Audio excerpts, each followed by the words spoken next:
अब्दुलपुर ग्राम सभा में जो मुनिया देवी राजभर हैं, जो उनके घर पे हम लोगों ने देखा कि जो एकदम जर्जरा घर है उनका, और उनके घर को गिराया गया है किसी के द्वारा, और मुकदमा करके उनको रहने का नहीं रहने का धमकी दिया जा रहा है।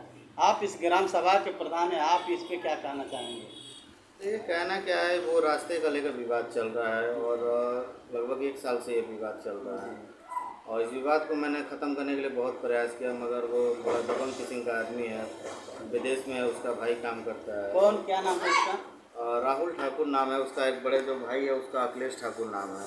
दोनों दबंग किस्म का आदमी हैं। और ये जो मुनिया देवी हैं, राजभर परिवार से बिलोंग करती हैं, बहुत ही निहायत ही गरीब हैं। और रास्ता जो बन रहा है, लगभग 100 मीटर का रास्ता ये बन रहा है, 3 तरफ से बन रहा है। और तीनों तरफ के रास्ते को मैंने लिया कि उसको दरवाजे पर मिला दिया है। गांव के लोगों के द्वारा पंचायत भी हुआ, पंचायत में हाँ करता है तो उसके बाद ना कर देता है।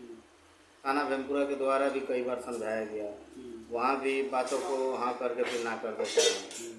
अभी क्या हुआ है कि ज़बरदस्ती मुनिया देवी अपना घर बनाने के लिए बालू गिरवाई हुई है।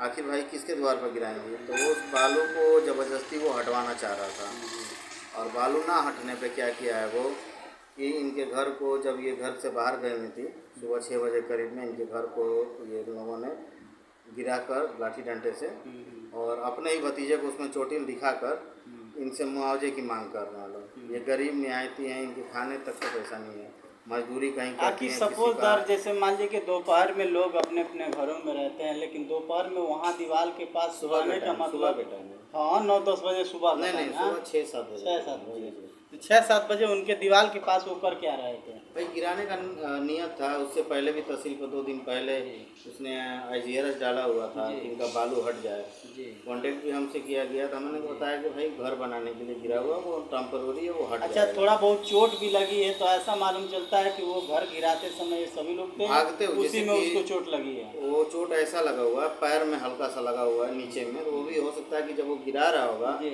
एक बैग ईटा गिरा होगा तो कहीं 2 जगह की चोट लग गई है उसको। जी लेकिन कोई भी गंभीर चोट नहीं है, जी ना ही उसका कोई भी मेडिकल है, ना कुछ सबूत है। जी। लेकिन उसमें भी मुनिया देवी का क्या दोष है? घर आपने गिराया है, घर आपके रहते हुए गिरा हुआ। मुनिया देवी घर पे उस वक्त थी नहीं, वो बकरी चराने के लिए रहते हैं। जैसे ही घर गिरा उसको हम लोग को खबर मिली, मैं तुरंत गया वहाँ पे, देखा सब कुछ। तब तक ले उन लोगों ने 100 नंबर भी बुलाया हुआ था। उनको फंसाने की लगातार कोशिश चल रही है। हाँ हाँ। मैटर को SO साहब के सामने भी रखा गया है, कल ये CO साहब के सामने भी गई हुई थी। तो तो देखा जाए कि कार्रवाई हो रही है और पुलिस प्रशासन इसमें काफ़ी सहयोग कर रही है इसमें। कोई भी देखा जाए कि काम अगर ग्राम सभा में होता है, चाहे किस प्रकार का क्राइम अगर होता है, तो ग्राम प्रधान से सुझाव या बात की जाती है, दिखाई जाती है। उसमें पुलिस प्रशासन ने आपसे पूछा है कि नहीं पूछा है? नहीं, बिल्कुल पूछा है। आप उसमें क्या चाहते हैं? पुलिस प्रशासन से जितना मुझे सहयोग मिला है काफ़ी सराहनीय है, और काफ़ी मान सम्मान मिलता है। कहीं भी अगर प्रशासन की ज़रूरत पड़ती है तो भीमपुरा थाना से मुझे बहुत काफ़ी सपोर्ट मिला है। आप किस प्रकार से उनका न्याय करना चाहते हैं? मैं न्याय यही करना चाहूँगा, प्रशासन से भी यही मांग करूँगा। गरीब है, उसका घर दबंगई से गिराया गया है, इसका निष्पक्ष जांच हो और दोषी जो है उस पर कार्रवाई हो, और इनको मुआवजे के रूप में इनका घर कम से कम वो दीवार बनवा के दे। क्योंकि भाई वो विदेश कमा रहा है, उसके पास हर चीज़ का सुविधा है, और नाजायज़ ज़मीन में भी वो बसा हुआ है। 244 नंबर उसकी ज़मीन की नंबर है। दबंगई से वो बसा हुआ है और दबंगई से वो रास्ते को रोक रहा है। और रास्ते की मांग है हमारी अपने तरफ से कि भाई रास्ता बनना चाहिए, क्योंकि सरकार की काफ़ी लागत उसमें लगी हुई है, और जिसको ये दबंगई से रोक रहा है। चलिए ठीक है, बहुत बहुत धन्यवाद।